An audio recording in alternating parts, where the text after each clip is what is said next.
hablar de la situación del país, de su país, de nuestro país y cómo cambiarlo.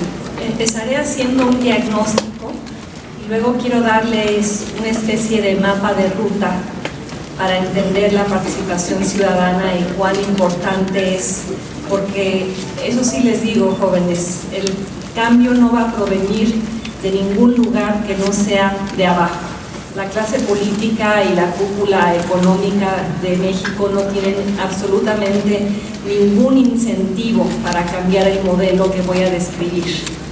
Y quisiera comenzar citando a Barack Obama en su primera campaña presidencial, quien dijo que el poder nunca concede sin una batalla desde abajo. Y el tipo de poder que voy a describir en mi conferencia no va a hacerles a ustedes graciosas concesiones si ustedes no empiezan a pelear por sus derechos. Y la razón fundacional por la que estoy aquí esta tarde es para enseñarles cómo funciona el modelo mexicano, por qué es tan disfuncional y qué papel tienen ustedes que desempeñar para asegurar el desmantelamiento de un sistema que funciona muy bien para sus élites y para sus partidos políticos y funciona muy mal para sus ciudadanos. Somos un país privilegiado, espero que lo sepan. Tenemos una ubicación geográfica extraordinaria, contamos con grandes riquezas naturales, estamos poblados por millones de personas talentosas y trabajadoras, y a pesar de ello la pregunta perenne, foro tras foro, año tras año, presidente tras presidente, sexenio tras sexenio, sigue siendo ¿por qué no logramos modernizarnos y crecer y competir a la velocidad que podríamos y deberíamos? ¿Por qué nuestro letargo? ¿Por qué nuestro rezago? Sobre todo en comparación con otros mercados emergentes como India, China, Brasil, que parecen estarse moviendo hacia un mejor estadio político y económico. ¿Por qué México no lo hace?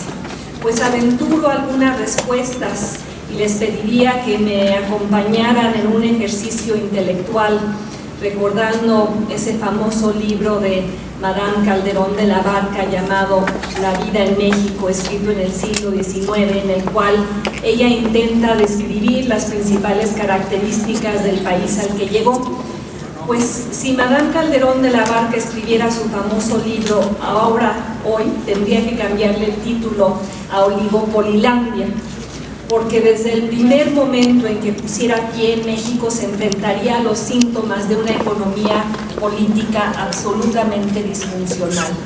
Aterrizaría, para empezar, en el DF, en uno de los aeropuertos más caros del mundo, se vería asediada por maleteros que controlan el servicio, un monopolio, tomaría un taxi de un manojo de compañías que se han autodecretado un aumento en las tarifas en los últimos tiempos ante el pasmo de las autoridades.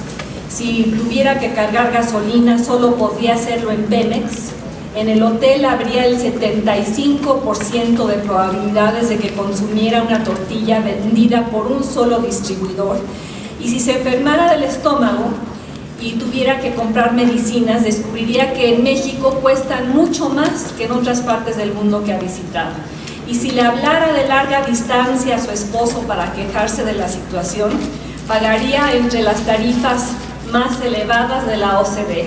Y si prendiera la televisión para distraerse ante el mal rato, descubriría pues que solo hay 2 cadenas de televisión abiertas. Y para entender la situación inusual, extraordinaria, sorprendente en la que se encuentra, tendría que leer el libro Good Capitalism, Bad Capitalism, que explica por qué algunos países prosperan y otros se estancan, por qué algunos países logran promover el crecimiento con equidad y competencia y otros no logran hacerlo. Y la respuesta se halla en la mezcla correcta de Estado y mercado, regulación e innovación. La clave del éxito de cualquier país se halla en su capacidad para instrumentar un modelo económico basado en el capitalismo de terreno nivelado de juego, competitivo, dinámico. Pero hoy lamentablemente México es un ejemplo clásico de lo que el Premio Nobel de Economía Joseph Stiglitz llama capitalismo de cuates, capitalismo de cómplices. Bueno, ustedes lo padecen aquí con los hermanos Moreira en el estado de Coahuila. Ese andamiaje de privilegios,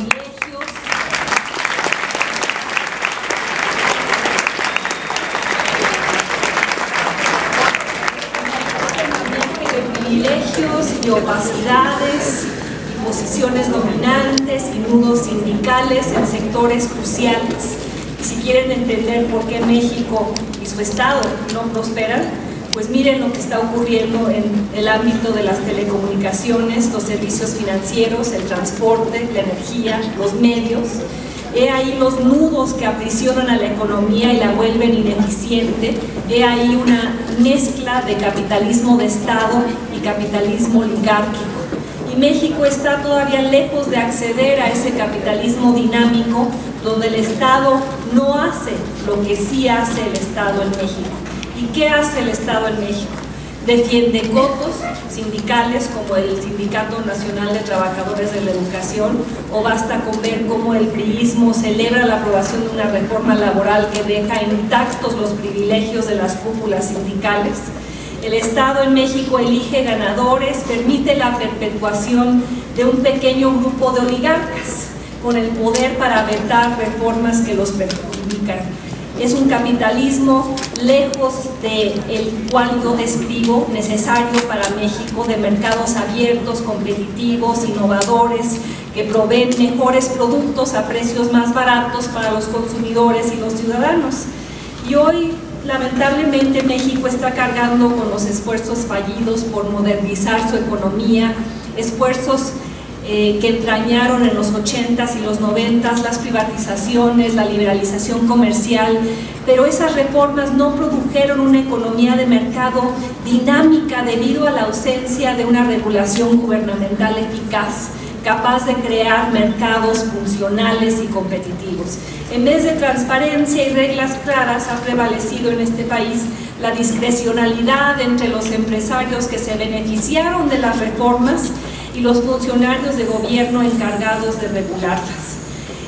Me acuerdo del caso emblemático de Juan Camilo Muriño, un caso que la opinión pública conoció, pero que revela tan solo la punta del iceberg de este capitalismo de cuates. Juan Camilo Muriño, quien nos enteramos había firmado contratos a nombre de su familia, siendo presidente de la Comisión de Energía de la Cámara de Diputados. He ahí un ejemplo de conflicto de interés, cosa que en México ni siquiera es conflicto. O habría que pensar en las declaraciones de tantos funcionarios criticando el monopolio de teléfonos de México, monopolio de facto en el ámbito de las telecomunicaciones. Pues sí, los funcionarios se quejan de que existe ese monopolio, pero sus declaraciones críticas llegan 20 años tarde, 20 años después de la privatización de Teléfonos de México, que tan solo transfirió un monopolio público a manos privadas que participan cotidianamente